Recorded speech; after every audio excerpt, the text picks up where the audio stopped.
Hi, I'm Sully, here today just to follow up on some topics that we have been talking about the last few days. I want to talk about the man's heart, the heart of a man, the center. And I want to talk about why the man responds to situation in life the way that he does. Stick with me, and I hope I can help bring some insight, some knowledge, some revelation of truth to your situation. For today, I will not have time to break down each of these categories, but eventually I will. But I would like to focus on the center, the heart of the man, where our life experiences and core beliefs are stored. First of all, if you see my other drawings with the face and the heart, face was representing the conscious mind, where we receive information through our senses within our environment, or what we continuously feed our mind with. And the subconscious mind, which represents the heart of a man, is the one where once we believe, the information that we continuously listen to over and over again gets downloaded into our heart. So you hear all kinds of sayings that he broke my heart, or she broke my heart. And the reason why they say the heart is because the belief is so strong, the wound hurts so much that you actually feel the reactions of your belief. And so it actually feels like your heart is hurting. Or you might hear something that, man, he wears his heart on his sleeves. And there's other sayings, but I want to get into the message for time's sake. So this is, y'all can look it up on the internet. It's from a book called Mind Over Mood. I forgot the guy that started this little drawing. It's just considered a 5-part model. But I went into deeper details and added my own. Because the center of the man, because the center is the most important part. So this is something that I added to here. So life experiences and core belief get stored in the heart, the subconscious mind. And whatever we allow to get downloaded inside of our heart, inside of our subconscious mind, is going to affect our imaginations, which is our image. It's going to affect our emotions, our will, and desires.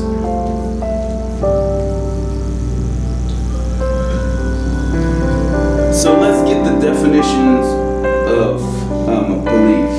Belief is one's one perception of their own reality. They perceive reality to be this, so therefore they believe it. Core beliefs are the very essence of how we see ourselves, others, and the world. So core belief is the very essence of how we see ourselves, image, others, our surrounding environment, and the world. And when I say the world, I mean systems, government system, governing system, systems of control, systems of authority. That's what I mean by the world. It's a function, the way that they want us to function, the way that we believe this world should function. So once we believe a certain way, and we've been believing that way for a long time, it goes from belief to core belief, which are deeply rooted, and we develop these beliefs usually from childhood into our adulthood. But the issue with this, it creates what we call a belief system. Belief systems are belief that guide and governs our attitude. I like how Darius Daniels says beliefs are the invisible force behind our behaviors. The invisible force behind our behaviors. But what I do like about this diagram, the greatest thing, it starts with our perception of our situation. We perceive something to be a certain way. Our thoughts about that situation, our thoughts about that circumstance, our thoughts about that statement that was said, it's all rooted from our beliefs, a belief system. What you believe will cause you to automatically respond to any situation, any circumstance, or any statement. Only you know your triggers. But the greatest thing that I have learned about all of this is, and it took me years of studying to find out that emotions is the best thing that we have. Like Darius Daniels said, he says it's indicators, it's signals, it's warning signs, it's warning lights, telling us to give attention to what we are thinking about that situation, about that circumstance, about that statement. Emotions was designed to protect us and not lead us into being emotionally led or emotional state of being, which we call a mood. So what I'm saying is this: emotions were designed to be indicators and not dictators. So what happens when we have certain beliefs that may have been developed from our life experiences, broken relationships, we might get into the belief that all men are bad or all women are bad. But that would be a false belief because it's only based on your life experience, because we know that you have not dated every single man or every single woman in this world.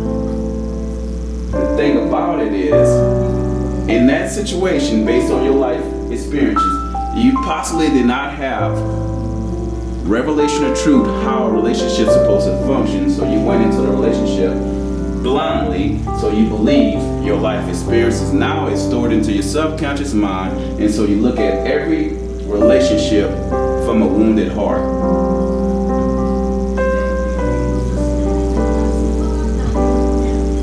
So the greatest thing that I ever heard, and that's why I love this scripture, that from a spiritual and a kingdom perspective, is that Jesus said that he came to set the captive free, to heal the brokenhearted, to give sight to the blind, spiritually blind.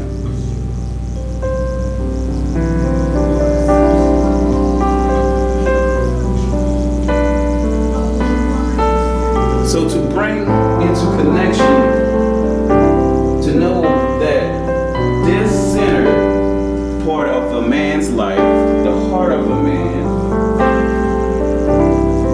is going to impact every single aspect of the core of the man, which is your imaginations, your desires, your will, and your emotions. It's going to have a big impact on that, especially if you lack revelational truth. So without revelation of truth, you cannot understand your situation, and you will not be able to apply wisdom to your situation. So not being able to understand your situation allows untruthful belief about your life, about others,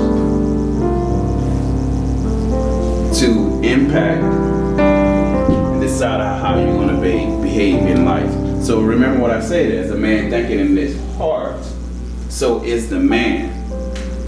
And above everything else, guard your heart, because out of it flows the issues of life, or it sets the course of your life, creating repetitions of patterns over and over and over and over again, because we may be lacking revelation of truth.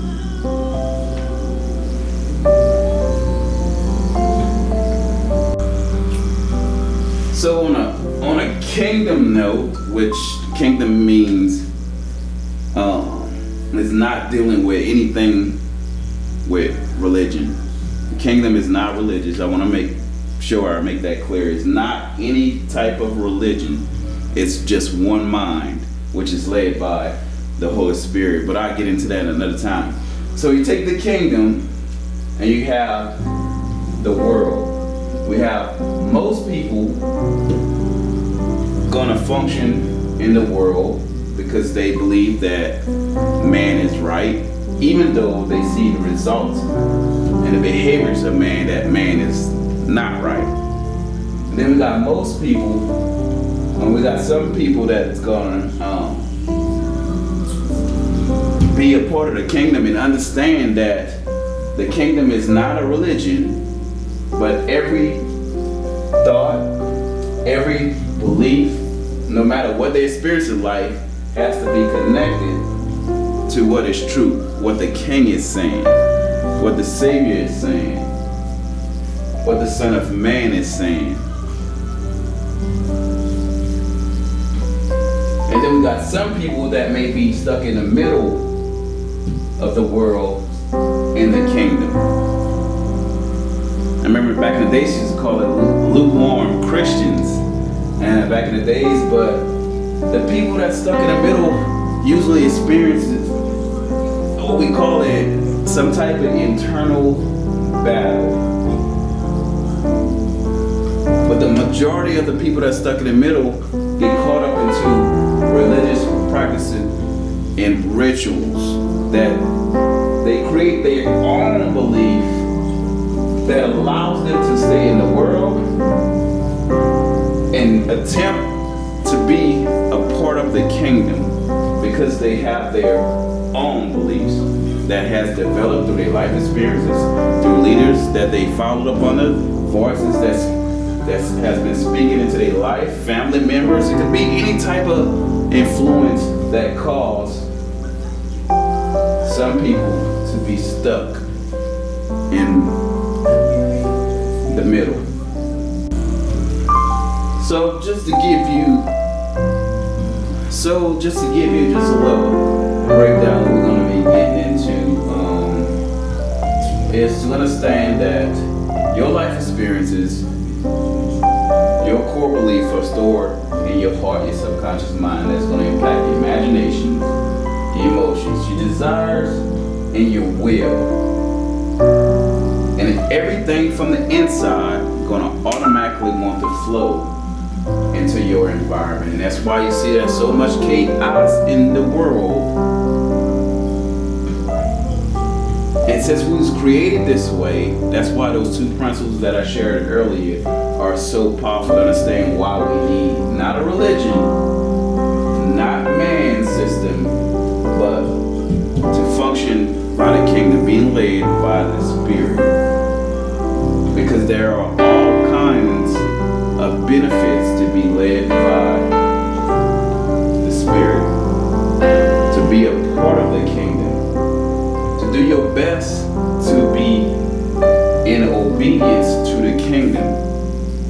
But understand that you are going to struggle because there are some beliefs that are deeply rooted down inside of us that impacts our desire. So when we in church and we want to praise God and worship God, as soon as we get out of that environment which we belong in, because we was created in that environment from the beginning, the belief that used to impact our desires is going to start pulling us towards desires that outside of His Word.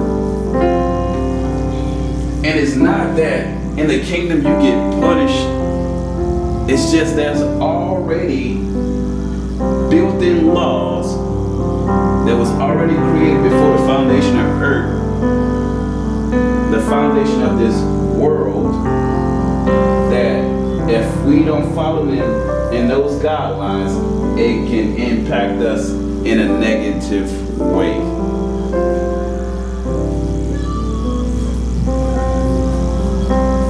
So, just a little brief breakdown to wrap this up is, know that your beliefs inside is going to affect your emotions, which are indicators, signals, warning signs, to give attention to what we are thinking in that moment, in that situation, about that statement, about those circumstances, and start to make changes.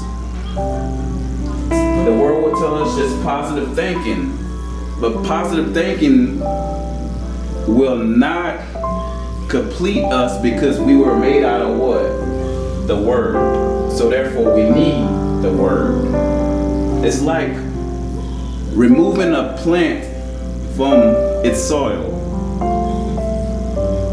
because the plant is only going to be strong in the soil, in its environment, in its habitat. Taking a fish out of the water, the fish is only going to be stronger when it's in its natural environment. So therefore, since we came out of Word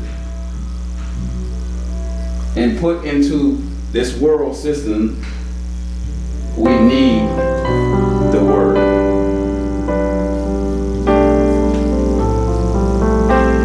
So emotions are indicators, warning signs, signals, never designed to be dictators. And if we do not allow our thoughts to line up with the kingdom,